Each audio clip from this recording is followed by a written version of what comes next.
People are like investments. Some relationships give you great returns over time, making you smarter, stronger, and more successful. Others constantly drain your energy and resources without giving anything back. And just like with money, you want to be intentional about where you put your time and energy. This doesn't mean treating people like objects or being cold and transactional. It means recognizing that every relationship requires some investment of your time, energy, and attention, and being thoughtful about whether that investment is helping you grow or holding you back. Think about the people in your life right now. Some probably inspire you, challenge you to be better, and seem to unlock new possibilities just by being around them. Others might leave you feeling drained and frustrated or stuck in the same old patterns.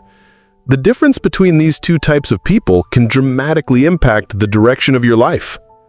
The best relationships are like strong, steady investments that compound over time.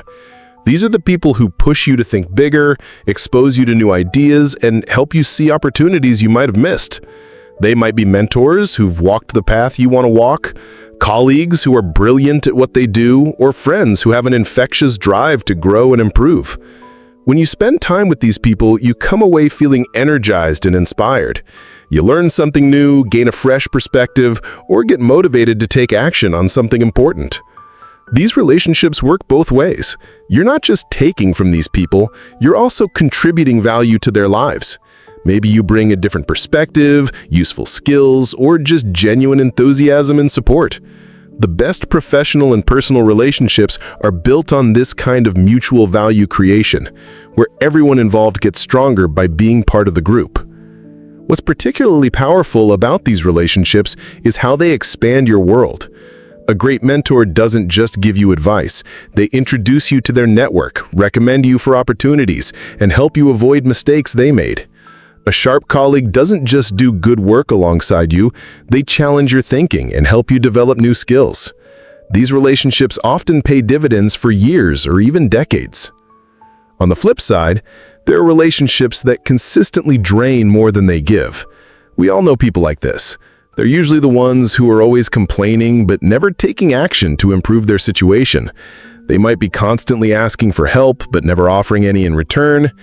They tend to be negative, dramatic, or just energy-intensive in a way that leaves you feeling exhausted after spending time with them.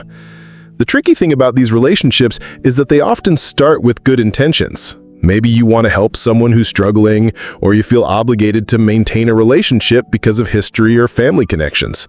But over time, if the dynamic is consistently one-sided, if you're always giving and they're always taking, it becomes a problem. This is especially important to recognize early in your career or when you're trying to build something important. If you're constantly surrounded by people who don't share your drive or ambition, who discourage you from taking risks or pursuing opportunities, or just suck up all your available time and energy, it becomes much harder to make progress on your own goals. The key is learning to identify these patterns and being willing to set boundaries, or in some cases, step back from relationships that aren't serving anyone well. This doesn't mean abandoning people who are going through a tough time. Real friends support each other through difficulties. It means recognizing the difference between temporary challenges and chronic patterns. Then there's a third category that's worth understanding: the noise. These are people who have strong opinions about what you should do with your life, but don't really have the experience or insight to back up those opinions. They might be family members who discourage you from taking career risks, acquaintances who constantly offer unsolicited advice, or just the general chorus of voices telling you what's realistic or practical. The problem with this kind of input isn't necessarily that it's malicious. Often these people mean well.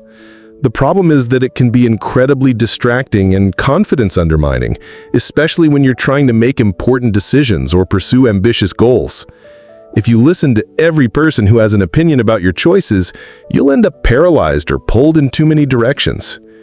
Learning to filter out this noise is crucial for anyone trying to build something meaningful. This doesn't mean ignoring all feedback or advice. Input from people with relevant experience and good judgment is invaluable. It means being selective about whose opinions you take seriously and whose you politely acknowledge but don't let influence your decisions. One of the most powerful things you can do is actively seek out people who know more than you do about things you want to learn. This might mean finding mentors in your field, joining professional organizations, or just being more intentional about who you spend time with socially. The people who have already achieved what you're trying to achieve have knowledge that can save you years of trial and error. This is where the insider information concept comes in, though it's not about anything shady or unethical.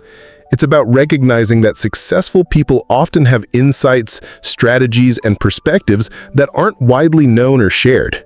They understand industry dynamics, know how to navigate complex situations, and have developed instincts that come from experience. Getting access to this kind of knowledge often comes down to relationships and positioning. It means being the kind of person that successful people want to help, someone who's genuinely interested in learning, who takes action on advice, and brings value to the relationship in return. It means putting yourself in environments where you're likely to meet people who are further along than you are. The practical side of this is being strategic about things like industry events, professional organizations, online communities, and even social activities. Instead of just going with the flow or sticking with the same group of people you've always known, actively seek out environments where you're likely to meet people who can teach you something or open doors to new opportunities. But here's an important nuance. This approach to relationships isn't about being fake or manipulative.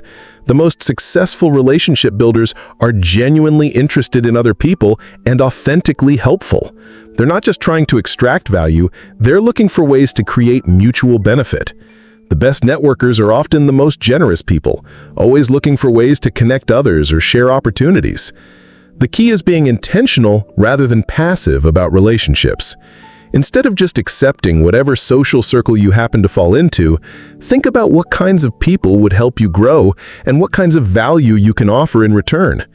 Instead of spending all your social time with people who keep you in the same mental space you're already in, mix in some relationships that challenge you and expose you to new possibilities.